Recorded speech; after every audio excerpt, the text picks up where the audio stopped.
అందరికీ praise lord. దేవుని నామానికి మహిమ కలుగును గాక. మరొకసారి మీ అందరితో కలిసి దేవుని మాటలు పంచుకోవడానికి దేవుడిచ్చిన ఈ చక్కటి అవకాశాన్ని బట్టి ప్రభువుని ఎంతగానో మహిమపరుస్తున్నాను.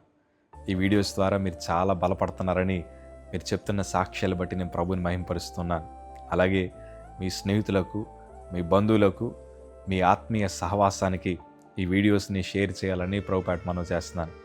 అలాగే ఈరోజు ఎగ్జామ్స్ రాస్తున్న బ్రదర్స్కి, సిస్టర్స్కి ఆల్ ది వెరీ బెస్ట్. మీ కష్టానికి తగిన ప్రతిఫలాలు దేవుడు అనుగ్రహించుదురుగాక. ఆమేన్. ఒక చిన్న సందర్భాన్ని మీతో పంచుకుంటాను. చాలా సంవత్సరాల క్రితం జరిగింది. ఒకరోజు ఒక ఆయన ఇల్లు ఓపెనింగ్ పెట్టుకున్నాడు.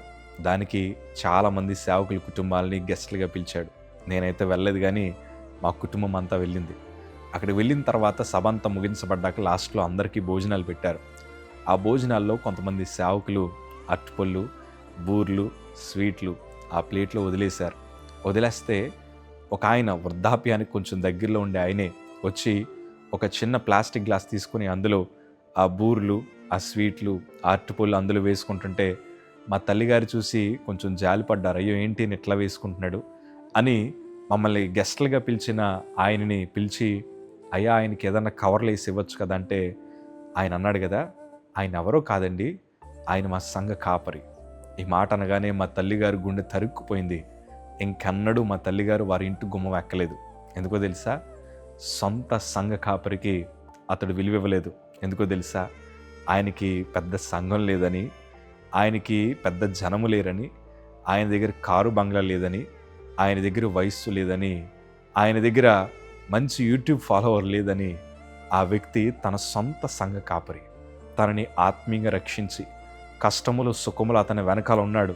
అలాంటి ఆయన కూడా ఇతని స్థాయి మారిపోయిన తర్వాత ఆయనని పక్కన పడేశాడు. చాలా బాధ అనిపించింది. ఈరోజు నేను ఈ మాట అంటాను, సేవకులనే కాదు కానీ ఇవాళ చాలామంది మన సొంత కుటుంబ సభ్యులు కూడా మన దగ్గర ఆస్తి లేదని, మన దగ్గర పేరు ప్రఖ్యాతులు లేవని, మన పిల్లలు సరిగ్గా చదవట్లేదని, మన ఇంట్లో ఉండే భర్తకు కానీ భార్యకు కానీ సరైన ఉద్యోగాలు లేవని, మన చుట్టూ ఉండే బంధువులు మనల్ని ఫంక్షన్కి పిలిచినా కావాలని అవమానిస్తారు, కావాలని మనల్ని పక్కన కూర్చోబెడతారు. ఎందుకో తెలుసా? మన దగ్గర వారికి స్థాయికి సరిపోయేది మన దగ్గర లేదని. బహుశా అలాంటి పరిస్థితి మధ్య నువ్వు ఉన్నావేమో. My dear brother, my dear sister, అమ్మ, తల్లి, అయ్యా, ఈరోజు మీ అందరి పరిస్థితులు అట్లా ఉన్నాయేమో. ఒకప్పుడు మా పరిస్థితి కూడా అదేనయ్యా. ఏమీ లేదని అందరూ మమ్మల్ని చులకనగా చూసిన వారే, కానీ ఒక్కటి మాత్రం మమ్మల్ని బలపరిచింది. అదేంటి తెలుసా? దేవుని వాక్యం తెద్దాం. 1 సమూయేలు గ్రంథము 16వ అధ్యాయము 7వ మాట మనం చదవగలిగితే, అయితే యెహోవా సమూయేలుతో ఇలాగ సెలవిచ్చును, అతని రూపమును అతని ఎత్తును లక్ష్య పెట్టకము. మనుషులు లక్ష్యపెట్టు వాటిని యెహోవా లక్ష్యపెట్టడు. నేను అతనిని త్రోసివేసి ఉన్నాను. మనుష్యులు పైరూపమును లక్ష్యపెట్టుదురు కానీ యెహోవా హృదయమును లక్ష్యపెట్టును. ఈ మాట చదువుతున్నప్పుడు నా హృదయానికి ఎంత సంతోషం అంటే, నిజమేనయ్యా, మనుష్యులందరూ మా ఆస్తుల్ని, మా స్థితిగతుల్ని, మా సంపదని, మా అందచందాలను చూసి మమ్మల్ని గౌరవిస్తారు. కానీ మా దగ్గర ఏవీ లేకపోయినా మీరు మా హృదయాన్ని చూసి మమ్మల్ని ప్రేమించారు. ఈరోజు నేను అంటాను కదా, దేవుడు నిన్ను ప్రేమిస్తున్నాడయ్యా. నీ దగ్గర నా దగ్గర ఏమీ లేదు, ఆయనకి ఇవ్వడానికి కూడా ఏది లేదు, అయినా ప్రభు మమ్మల్ని ప్రేమించాడు. ప్రభు మనల్ని ప్రేమించాడు.